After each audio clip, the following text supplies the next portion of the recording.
afternoon, historians, and welcome to this broadcast of the Cutting Edge News. I'm your host, Sam Clark, and here is this week's top story. The UK House of Commons voted this Tuesday on a bill that would legalize same-sex marriage. The final tally for the vote was 400 to 175, indicating that the bill is assured passage as it moves through further legislative processes. Mr. Speaker, you and I know that every marriage is different. Indeed, any husband or wife of a member of this House has a very distinct set of challenges to face every day. But what marriage offers us all is a lifelong partner to share our journey, a loving, stable relationship to strengthen us, and a mutual support throughout our lives. I believe that this is something that should be embraced by more couples. The depth of feeling, love and commitment is no different between same-sex couples than opposite-sex couples. Order! Order!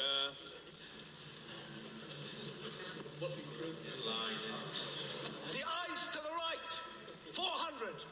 The nose to the left, 175.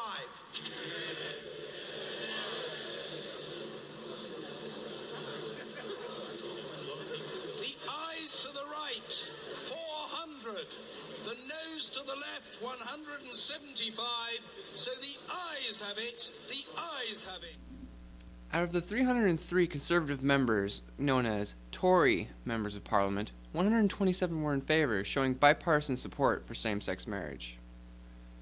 As some of you may have heard in the last few months, Disney has purchased the rights to Star Wars. This means Disney can now film new Star Wars movies, as they have done already with Marvel's The Avengers. They've already announced new plans to film a new trilogy over the last few months, but on Tuesday, Walt Disney chairman Bob Iger announced plans to make two spin-offs taking place a long time ago in a galaxy far, far away, starring a young Han Solo and Boba Fett. The Han Solo movie would take place somewhere between Episode 3, The Revenge of the Sith, and Episode 4, A New Hope. The movie starring Boba Fett would take place immediately after his assumed death in the Sarlacc pit and following his escape and survival. Boba Fett. Boba Fett.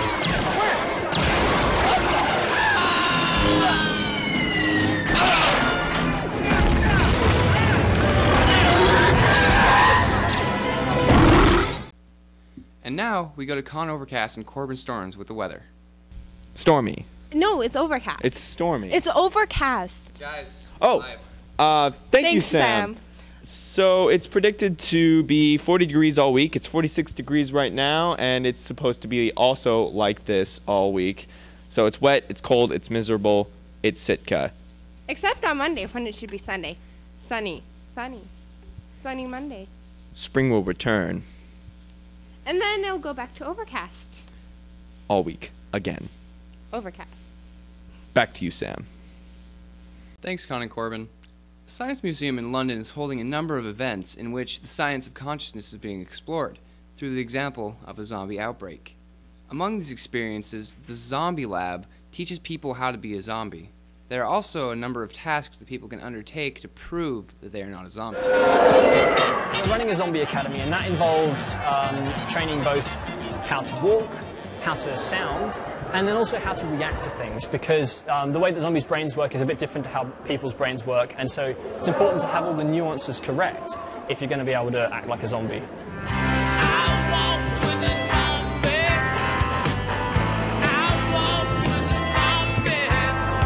First thing that people think about is this kind of jerky gait that they have, which is not fluid and has this very jerky quality to it. And I would argue, because I'm a neuroscientist, that this arises in part from disruption of the cerebellum. Now, the cerebellum is an area in the brain which is known to promote balance and fluidity of movement. So if they have cerebellum damage, then that could account for the somewhat characteristically jerky way they walk. Our sport correspondent, Forrest Strict, is gone this week, so filling in for him is our new intern, Anthony Lukanoff. Thank you, Sam. As of last week, the Baltimore Ravens won against the San Francisco 49ers. Bad news on my behalf because I lost I didn't lose the Super Bowl. I lost. No, don't cut that out. Okay, I lost my football pool. You know how much I had to pay? $40. That's terrible. But you know what? Our Mount Edgecumbe varsity boys lost against Sitka High. But on a brighter note, Our varsity girls, they did a good job, man. Did you see that, Sam? Anyways, back to you. Thank you, Anthony, and go Ravens. And now, for sweet What Are Goings On in Entertainment with Douglas McClanahan. Thanks, Sam. In today's Swag and Entertainment, Keisha Cole calls Beyonce a bad, and says that Michelle effed up the entire Super Bowl performance. The Office is scheduled to be no more and cease to exist on May 16th. Taylor Swift has decided to push a performance at the Brit Awards into her busy schedule later in February. Marilyn Manson keeled over and puked during a concert in Canada. He assures us it was just the flu. Justin Bieber proclaims on Jimmy Kimmel that he is not an out-of-control pothead. He's just a responsible teenager with dark tints on his white Ferrari. And Sam Claflin is scheduled to be Finnick Odair in the upcoming movie Catching Fire, the second installment in the Hunger Games series. And now, yoga fashion with Russell Brand.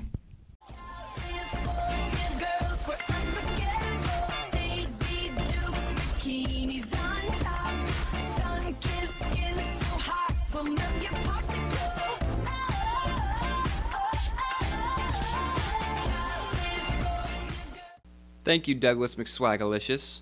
And finally tonight, student Tristan Bradley has received so much positive feedback about his movie in progress, The Skinny Dude, that he's decided to take up directing another movie.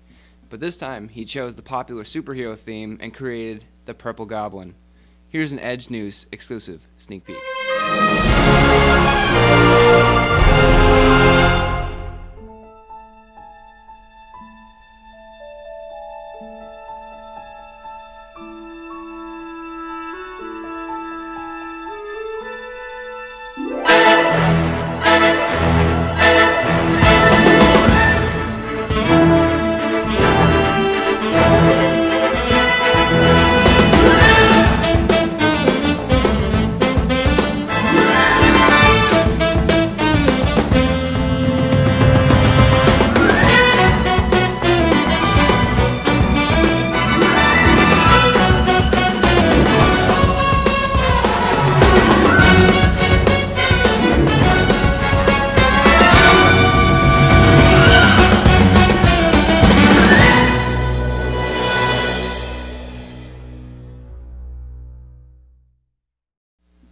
Well, that's all we have for you today. We hope you enjoyed the broadcast. If you have any questions or comments, please email me at samuel.clark@mehs.us.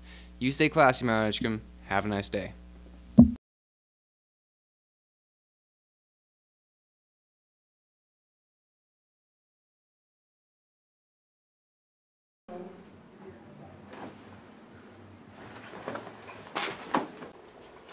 Hello, Edgecumbe room service. I need to clean my room. And fast. El Manso is here to clean your room.